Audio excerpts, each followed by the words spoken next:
Alright mga kapilers, nandito po muli tayo sa portion ng Barangay Talisay ng Lipa City, Batangas, na kung saan ay mag-a-update po tayo dito po sa kasalukuyang ginagawang Lipa Padre Garcia Bypass Road. At ayan po, ay malapit na po tayo dyan sa may rotonda. Yan, nandito na po tayo sa may portion ng Barangay Talisay ng Lipa City. Ayan no, ang ganda ng kanilang banderitas sa kakaluskos. Ayan, happy fiesta po dyan sa Barangay Talisay. At may isa-shoutout po pala ako mga kapilers.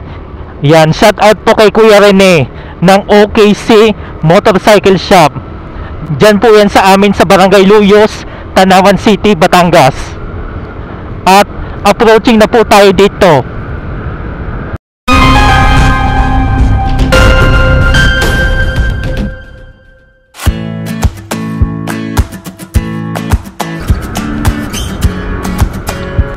Bale po mga kapilers is, ayan, nandito na po tayo sa may Barangay Talisay. Itong pakaliwa, dyan po yung papunta sa may paanan ng Mount Malipuño. Saka dyan po yung papunta sa may Il Parco de la Natura, na kung saan ay nadayo na po natin siya. At dedire-diretsuin pa po natin yan.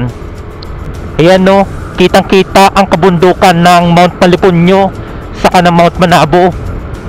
Pagdating dito sa portion na to, oh, Mala Expressway ang kalsada dito mga kapilers. Yan o, approaching na po tayo. Titingnan natin kung makakatagos na nga dito.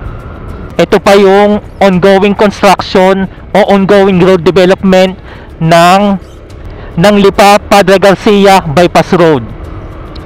Ay ayan o, samentado na pala mga kapilers. Kasi dito natagalan po talaga dito dahil po sa issue of right of way.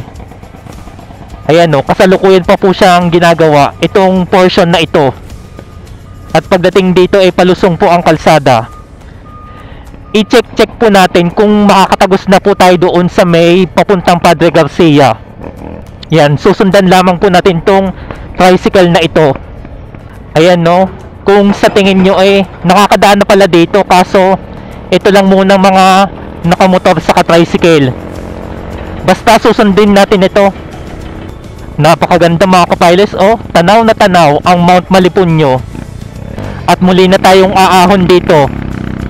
May mga nagkakamada pa dito, wina-widening pa siya, maalikabok. Kaya magmamarahan muna tayo dito mga kapilers. Halos ano na siya, open. Yun lang, hanggang dito muna tayo mga kapilers. Hindi pa talaga totally na nakakatagos pa. You know, as you can see, hanggang dito na lang muna sa portion na ito. At dahil nga hindi pa talaga natatagos totally, sa kabila po tayo dadaan. Dito po yan mga kapilers. Dito po tayo dadaan sa may Barangay Santo Niño ng Lipa City. Yan, sabi nila may daan po daw dito. Babagtasin na po natin ito. Yan, nandito na po tayo sa may portion ng Barangay Santo Niño ng Lipa City. Yan, madadaanan pa itong tangke ng tubig. Heto na, pagdating sa portion na ito ay kakaliwa po tayo. Ang tutumbukin po nating barangay ay ang Barangay San Francisco. Nasakop pa rin ito ng Lipa City. Napakalilim sa bahaging ito. Medyo mahaba-haba pa ang pagtahak natin dito mga kapilers. Yan o, ang lalim pala o. Kung saan na tayo nagsusuot, no? Para lamang ma-i-update ko kayo. Baka ako'y naligaw na. Yan o, ang daming mga matatayog na mga puno rito. Oops, pagdating dito aahon. Yan. Baka ako'y naligaw na yata. Aba, isan nga ba ito? Aba, ano ga ito? Ay, hindi itong dinaanan ko dati. Aba, ano ba ito? Ay, ito. Ay, dito ngayon tagusan niya. Ngayon lang ako nakarating dito, mga kapilers. Ano ba itong nasuutan kong ito? Aba, maano pala? Maalikabok lang. Siyempre, pag tag-ulan, asahan nyo ng maputik dito. Tingnan nga natin kung tayo makakatagos nga. Ayan. Ay, dito pala tayo dadaan palabas. Sarado pala dyan. Ayan. Talbog. Ito yung kaduksong niya. Aba, patalon-talon ako dito eh. Talagang napalabas ako ng hindi oras dito eh. Ngayon lang ako nakarating sa portion na ito. Yan, pagdating dito, aahon tayo dito. Yun. Nandito na tayo sa may kalsadahan. Yun nga yung nadiscover ko na yun nga yung tatagusan o ira-right of way nga nila. Yan, dire-diretso na tayo. Oh, ang lamig dito mga kapilers. Basta dire-diretsohin natin tong kalsadang ito. Nako, mukhang uulan pa yata. Wag naman sana. Oh, ang sarap dito oh. Yun. Ba, saan kaya yung daan na yun? Basta dire-diretsohin lang natin ito. Ayan no, napakalawak ng kalsada. At nadaanan natin tong transmission lines na ito. At ito oh, madadaanan natin itong tulay. Yan, nandito na tayo sa may tulay. Yan no, malaking ginhawa to mga kapilers pag ito ay sadyang natapos na. Ito po yung facing ng Lipa Padre Garcia Bypass Road. Bale po, ang tagos po nito sa Padre Garcia ay ang doon po yan sa may Barangay Bawi. Yan, mukhang doon tayo babawi mga kapilers.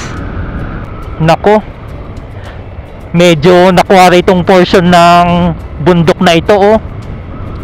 Lalagyan siguro ito ng ano, kumbaga ay papadiran. Nakalimutan ko na yung term na yun eh. Ganito pa rin ang madadaanan nyo. Ito ay ngayong March 17, ngayong taong 2025. Uy, alikabok is real. Wag naman lilipad sa aking mukha. Parang ang sarap mag-rides dito habang dinedevelop pa ito. Mala ano talaga to, mala expressway po ito mga kapilers. Pag ito po ay natapos na, napakaganda ng dumaan dito. Bale, isa po ito sa mga alternatibong daan para makaiwas po tayo sa traffic dyan sa may Lipa City proper. Yan, nandito na po tayo sa may pangalawang tulay. Another rough road ulit. Dito na tayo napadaan eh, pasensya na ho. Oh, sabi nila ito ay may tinatayang nasa 11 to 12 kilometers approximately, kung hindi ako nagkakamali. Ayan, nandito na po pala tayo sa may ikatlong tulay. Parang pwede na siyang daanan mga kapilers oh. Pero hindi naman totally lahat ha. Yun nga lang, liparan ng alikabok is real talaga. Yan no, pinong-pino ang ano dito, ang alikabok o ang buhangin. Yan. Yan no, tanaw na tanaw ang bundok dito. Pasensya na ho kayo kung ako ay nagpapaypay, maalikabok kasi. Wow, oh, ang ganda. Napakagandang pagmasdan mga kapilers. Palusong ito oh, dire-diretsohin pa natin yan. Ang tatayog dito ng bundok oh, ayan no, kung mapagmamasdan nyo dito oh, talagang ano kayo, mamamangha kayo rito. Lalo na mga kapilers kapag natapos na ito. Yan no, sa portion na ito oh, yan no, mga gumuho ang lupa rito. Kaya iba yung pag-iingat po sa portion na ito. Ayan oh, kung napapansin ninyo, napakalaki ng guho. Parang ano yata dito, nagkukwari. Pero sana naman eh wag naman itong ikwari. Yan, pagdating dito ay lulusong pa tayo doon. Lusong-lusong everywhere. Medyo makulimlim ngayon ang panahon. Pag inabot talaga kayo ng malakas na ulan dito, nako, asahan nyo na, putik ang dadatnan ninyo. Ayan o. Approaching na po tayo dito sa ika-4 na tulay.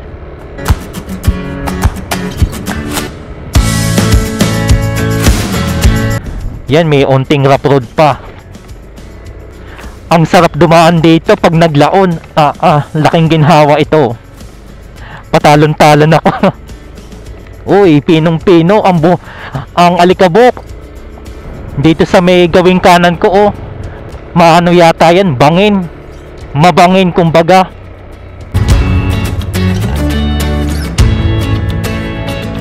Ala na, naambon na mga kapilers. Mahaba-haba pa ito. Hops. Ang sarap dito, ang lakas ng hangin. Yun nga lang, may mga portion na maalikabok. Kasi nga, ginagawa pa nga lang, dinedevelop pa. At kukurbada na tayo dito sa bahaging ito. Yan. Hindi ko alam kung saan papunta yun sa may kanan. Yan, mag-ingat-ingat lang tayo. May mga aso at saka baka. Mahaba-haba pa nga ito mga kapilers. Ayan, inaabot na tayo ng ambon. Ay, mukhang malapit na tayo sa may kanto.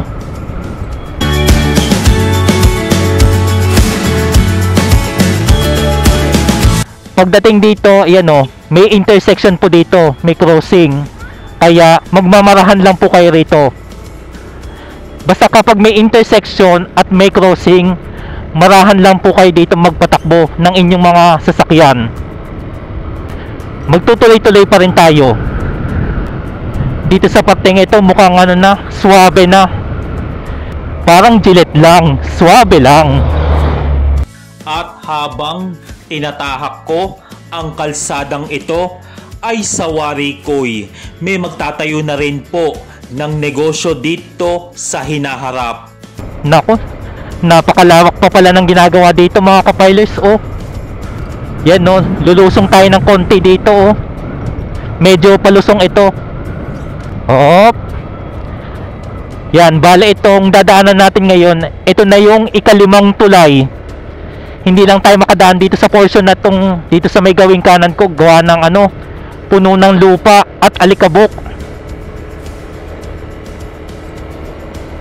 Pagkatapos doon sa may tulay, ayan, medyo aahon tayo dito. Yan dito sa portion na to may mga tumpok-tumpok na mga lupa. Parang malapit na tayo sa may Barangay Bawi ng Padre Garcia. Yan dire-diretsoin na natin yan. At saka pala mga kapilers, habang ginagawa pa itong kalsadang ito, pwede rin kayong dito, mag-jogging, mag-aral, mag-drive.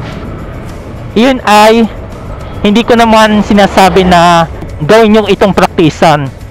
Ay, ito pala ang San Francisco. Naku, nagkamali pala ako.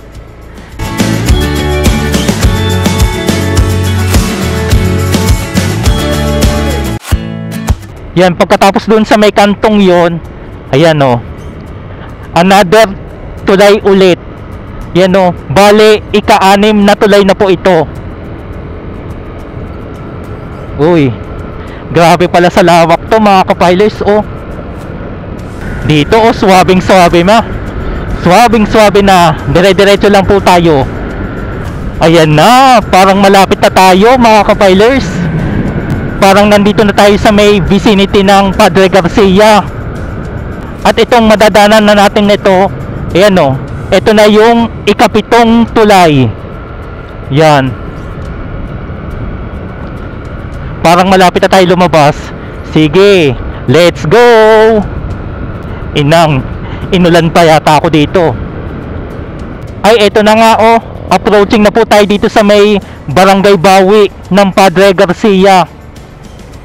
Nako, teka lang. Nako, mag-ingat tayo dito. May mga ginagawa. naatras tuloy itong sasakyan. Umatras-atras lang tayo kasi ano nga, yan, pinadiretso na tayo ng, yan, salamat po kuya. Ayan, approaching na po tayo dito sa may Barangay Bawi. Bale ito mga kapilers, itong pakaliwa may papunta po dyan sa may Chaong Quezon. At dito naman sa may gawing kanan ko, dito na po tayo didirekta patungo mismo sa bayan ng Padre Garcia. May daan na rin po dyan papuntang Lipa City proper. Yan, diretsuhin na natin ito.